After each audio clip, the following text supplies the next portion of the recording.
Hi అండి. Welcome to Lasya ఆల్గస్. ఎలా ఉన్నారు? అందరూ బాగున్నారా? నేనైతే చాలా బాగున్నానండి. సో ఈరోజు వీడియో వచ్చేసి మీ కుక్కర్ విజిల్స్ రావట్లేదా? అయితే ఈ వీడియో ఎక్కడ స్కిప్ చేయకుండా చివరి వరకే చూడండి ఫ్రెండ్స్. ఇలాంటి యూజ్ఫుల్ టిప్స్ని అయితే చాలా తీసుకొచ్చానండి మీ ముందు. అలాగే మన చెయ్యి కూడా టచ్ చేయకుండా ఎన్ని కేజీల పిండిని కూడా జల్లి చేసుకోవచ్చండి. చెయ్యి అస్సలు టచ్ చేయాల్సిన పనే లేకుండా ఎలా టచ్ చేసుకోవాలని చూపిస్తానండి. ఫస్ట్ టిప్ వచ్చేసి స్పెట్స్ అండి. ఈ మధ్య కాలంలో అందరికీ కళ్ళజోడు అనేది అందరు ప్రతి ఒక్కరు కూడా పెట్టుకుంటున్నారు. దాని మీద అప్పుడప్పుడు క్లీన్ చేసుకుంటా ఉంటే డస్ట్ ర్యాషెస్ అలాంటివి ఉంటాయండి. ఆ అద్దం మీద మనకి సరిగా ఒక్కొక్కసారి కనబడడం కూడా కనబడవు. మనం అలా నీట్గా అప్పటికప్పుడు క్లీన్ చేసుకుంటానే ఉంటాం. అయినా సరే మనకి వాటి మీద చూసారా ఇలా మరకలు పడిపోయి దుమ్ము డస్ట్ అలాంటివి అన్నీ పడిపోయి మనకి క్లియర్గా అనేది అసలు క్లారిటీగా కనపడదు అనమాట. ఇలా కనుక ఒక్కసారి క్లీన్ చేసుకున్నారు అనుకోండి, మనకి స్పెట్స్ అనేది నీట్గా ఉంటుంది.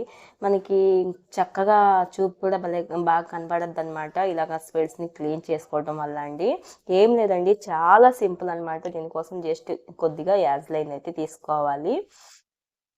తీసుకొని హెయిర్ పట్టుకు కొంచెం తగ్గించుకొని లోపల వైపు కొద్దిగానండి, ఎక్కువేం కాదు, రెండు వైపులు కూడా ఇలా రాసేసుకోవాలన్నమాట.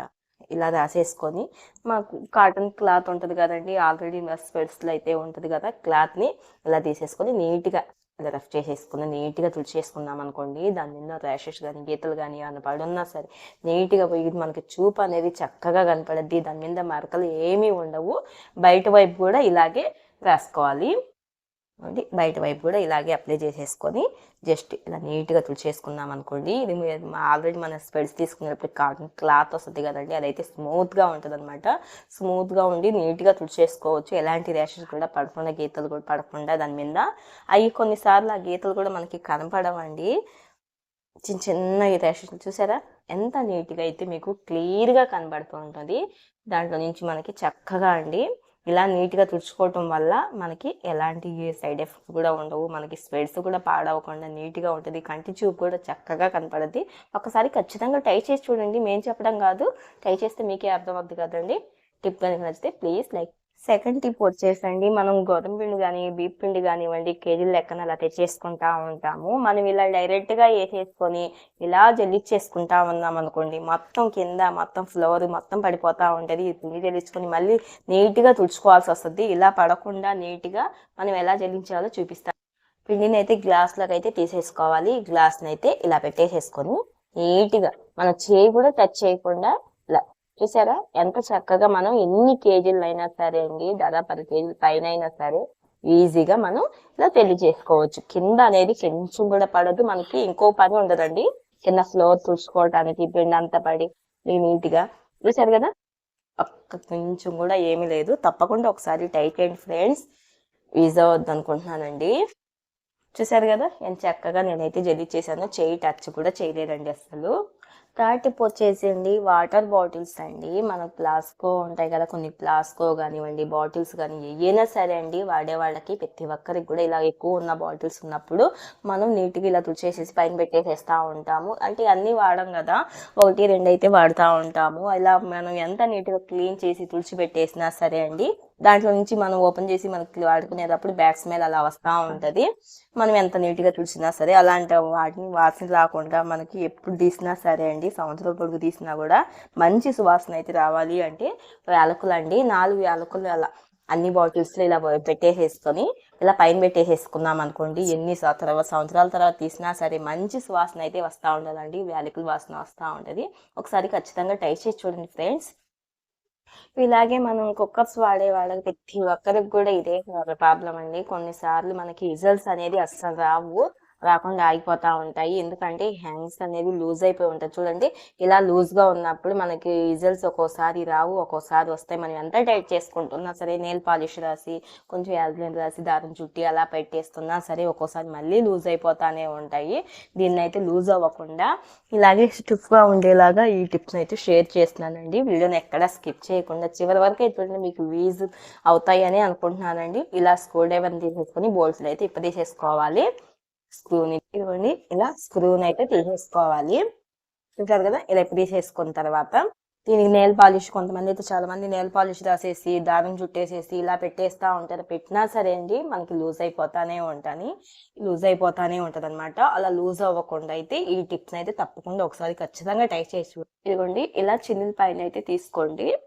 చిన్నులపాయలు తీసేసుకొని ఇలా ఒక 2 రెబ్బలను అయితే తీసేసుకొని కచ్చాపక్కగా కొంచెం దంచేసండి. వీడియోలో చూపించినట్టుగా ఇలా కొద్దిగా దంచామనుకోండి, దాంట్లో రసం వస్తుంది కదండి, ఆ రసాన్ని ఈ స్క్రూకి ఆ రసాన్ని పట్టించేసేయాలండి. మనకి టైట్గా పట్టేసేసుకుంటుంది అనమాట. ఈ రసాన్ని బాగా ఈ స్క్రూ మొత్తం పట్టించేసేయాలి. చిన్నులపాయ రసం మొత్తం వీడియోలో చూపిస్తున్నాను కదా, ఈ విధంగా పట్టించేసేసిన తర్వాత ఇప్పుడు ఈ స్క్రూని మళ్ళీ టైట్గా బోల్ట్స్ పెట్టేసేసుకొని నీట్గా బిగిచ్చేసేయమనుకోండి, అస్సలు కదలను కూడా కదలదండి. ఇదిగోండి, ఇలా పెట్టేసేసి మనం టైట్గా బిగిచ్చేసామనుకోండి, అస్సలు జీవితంలో కదలను కూడా కదలకుండా అలాగే టైట్గా ఉండిపోద్ది అనమాట.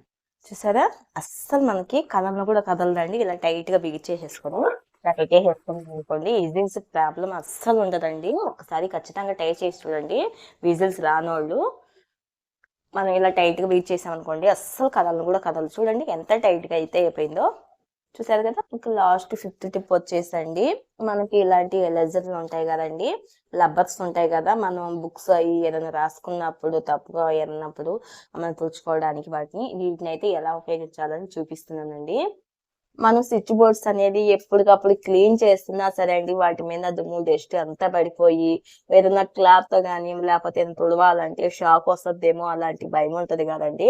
అలాంటి భయం ఏం లేకుండా ఇలాంటి ఎరేజర్ తో మాత్రం నీట్ గా మనం ఇలా తుడిచేసుకున్నాం అనుకోండి, నీట్ గా దాని మీద ఉన్న డస్ట్ అంతా నీట్ గా పోయి క్లీన్ అయిపోద్ది అనమాట. చూడండి, నేను మీకు క్లీన్ చేస్తుంటేనే మీకు అర్థమవుతుంది కదా దాని మీద ఎంత డస్ట్ అయితే. మొత్తం ఇలా రుద్దేసిన తర్వాత నీట్ గా క్లాత్ పెట్టి తుడిచేసుకున్నాం అనుకోండి, అసలు చక్కగా కొత్తదిలాగా అయిపోద్ది అనమాట. ఇదిగోండి, ఇలాంటి ఒక కాటన్ క్లాత్ పెట్టేసేసుకొని నీట్ గా ఇప్పుడు తుడిచేసుకుంటున్నాను.